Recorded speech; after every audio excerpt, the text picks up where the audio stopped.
രണ്ട് രാജാക്കന്മാർ 19 അധ്യായം 1 മുതൽ 37 വരെയുള്ള വാക്യങ്ങൾ.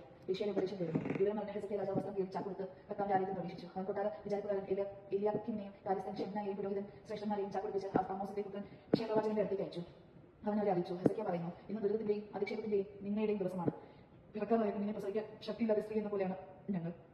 ജീവിക്കുന്ന ദൈവത്തെ അധിക്ഷേപിക്കുന്നത് റബ്ശാക്കെ വഴി അവന്റെ യജമാനായ അസീസിയ രാജാവ് പറഞ്ഞയച്ച വാക്കുകൾ നിന്റെ ദൈവമായ കർത്താവ് കേട്ടിരിക്കാം.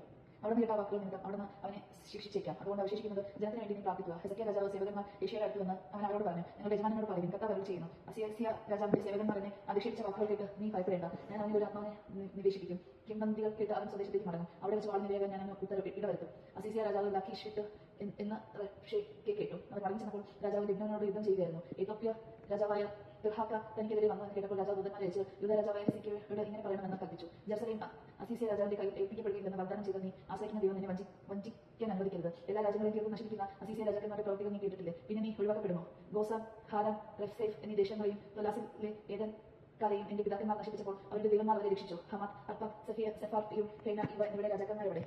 ഹെസക്കിയയുടെ ദൂതന്മാരുടെ കയ്യിൽ നിന്ന് കത്ത് വായിച്ചു. അവൻ കർത്താവിന്റെ ആലയത്തിൽ പ്രവേശിച്ച് അതിനെ അവിടുത്തെ മുമ്പിൽ വെച്ചു. അവൻ കർത്താവിന്റെ മുമ്പിൽ പ്രാർത്ഥിച്ചു, ഇസ്രായേലിന്റെ ദൈവമായ കർത്താവ് കുഴികളുടെ മുകളിൽ സിംഹാസനമായിരിക്കുന്ന അവിടുന്ന് ആണ് ദൈവം. അവിടുന്ന് മാത്രമാണ് ഭൂമിയിലെ രാജ്യങ്ങൾക്കെല്ലാം ദൈവം. അങ്ങ് ആകാശം ഭൂമി സൃഷ്ടിച്ചു. കർത്താവ് ചെയ്തുകൊള്ളണമേ, കർത്താവ് കടാക്ഷിക്കണമേ. ജീവിക്കുന്ന ദൈവത്തെ അധിക്ഷേപിക്കാൻ സെനാകെരീബ് പറഞ്ഞയച്ച വാക്ക് കേട്ടാലും കർത്താവെ, അസീസിയ ജനതകളെയും അവരുടെ ദേശങ്ങളെയും സത്യമായി ശൂന്യമാക്കിയിരിക്കുന്നു. അവരുടെ ദൈവന്മാരെ അഗ്നിയിലേക്ക് എറിഞ്ഞിരിക്കുന്നു. അവർ ദൈവമായിരുന്നില്ല, മനുഷ്യരുടെ കയ്യിൽ മനുഷ്യർ പണിതുണ്ടാക്കിയതായിരുന്നു. അതിനാൽ അവ നശിച്ചു. തങ്ങളുടെ ദൈവമായ കർത്താവെ, അവന്റെ കയ്യിൽ നിന്ന് ഞങ്ങളെ രക്ഷിക്കണമേ. കർത്താവെ, അങ്ങ് മാത്രമാണ് ദൈവമെന്ന് ഭൂമിയിലെ ജനതകൾ അറിയട്ടെ. ആമോസിന്റെ പുത്രനായ യെശയ്യാ ഹെസക്കിയാക്ക് ഈ സന്ദേശം അയച്ചു. ഇസ്രായേലിന്റെ ദൈവമായ കർത്താവ് അരുളി ചെയ്യുന്നു, അസീസിയയിലെ രാജാവായ സെനാകെരീബിനെ കുറിച്ച് നീ ചെയ്ത പ്രാർത്ഥന ഞാൻ കേട്ടിരിക്കുന്നു. അവനെ കുറിച്ച് കർത്താവ് ഇങ്ങനെ അരുളി ചെയ്യുന്നു, കന്യായായ സിയോൻ പുത്രി നിന്നെ നിന്ദിക്കുന്നു, അവൾ നിന്നെ പുച്ഛിക്കുന്നു. ജെറുസലേം പുത്രി നിന്റെ പിന്നിൽ തലയാട്ടുന്നു. നീ ആരാണ് പരിഹസിക്കുകയും നിന്ദിക്കുകയും ചെയ്തത്? ആർക്കെതിരെയാണ് ശബ്ദം ഉയർത്തുകയും ധിക്കാരപൂർവ്വം ദൃഷ്ടികളെ ഉയർത്തുകയും ചെയ്തത്? ഇസ്രായേലിന്റെ പരിശുദ്ധനെതിരെ നിന്റെ ദൂതന്മാർ വഴി നീ കർത്താവിനെ പരിഹസിച്ചു. അവൻ അസംഖ്യ രഥങ്ങൾ കൊണ്ട് ഞാൻ പർവ്വത ശൃംഗലിങ്ങളും ലബനോണിന്റെ ഉൾപ്രദേശങ്ങളിലും എത്തിയെന്നും ഉയർന്ന ദീപതാലുകളും ശ്രേഷ്ഠമായ നഗരങ്ങളും വീഴ്ത്തിയെന്നും അതിന്റെ വിദൂരസ്ഥമായ കോണുകളിലും നിബിദ്ധമായ വനാന്തരങ്ങളിലും പ്രവേശിച്ചെന്നും നീ പറഞ്ഞു. ഞാൻ കിണറുകൾ കുടിച്ചു, വിദേശജനം പാനം ചെയ്തു, ഈജിപ്തിലെ അരുവികളെല്ലാം ഉള്ളംകാൽ കൊണ്ട് ഞാൻ ഉണക്കിക്കളഞ്ഞു എന്ന് നീ പറഞ്ഞു.